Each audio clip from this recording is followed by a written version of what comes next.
in with his private area out. Yeah, and she had to end the session completely. Virtual learning gone horribly wrong. Baltimore City school officials say the beginning of the year has been marked by Zoom bombers disrupting and disturbing children. In fact, one mother told Fox 45's Katie Kairos she witnessed a man exposing himself in her daughter's class last week. It is the story you're seeing first on Fox. Katie. That's right, Mary and Kai. City Schools is not the only district dealing with Zoom bombers. It is happening across the country, but officials here say they know that their virtual classrooms were less secure than they needed to be to start the year, and that allowed intruders to come into kids' classrooms and commit obscene acts. Ew, you know, she was like, ew, what is, ew, as any child, any little girl would, just a random. That's really not cool at all. Angelique O'Banner was logged on to a Frederick Elementary School class with her 4th grade daughter when a naked man suddenly joined them on screen. Some guy came in with his private area out.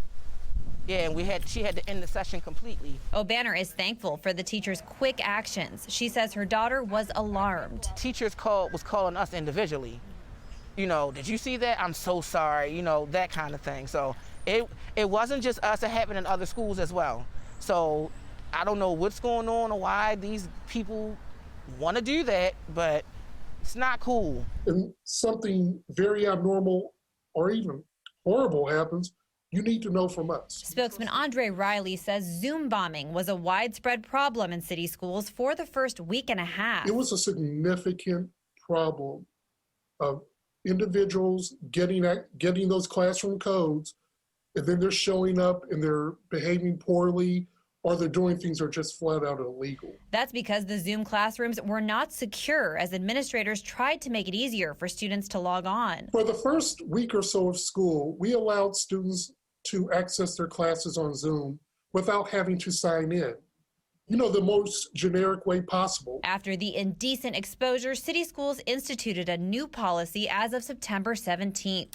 Now, students and teachers must log in with their district credentials. And when they sign in, then we're able to mitigate that through increased security measures. Well, City Schools officials say as far as tracking this man or prosecuting him for exposing himself, that would be hard to do because they were using public Zoom links for the beginning of the school year. So that means there's no way to know whether this man was connected to a staff member or a student and got the link through an email that was sent out to students, or whether he was simply a hacker that hacked into the virtual classroom. Live in Baltimore, Katie Kairos, Fox 45 News.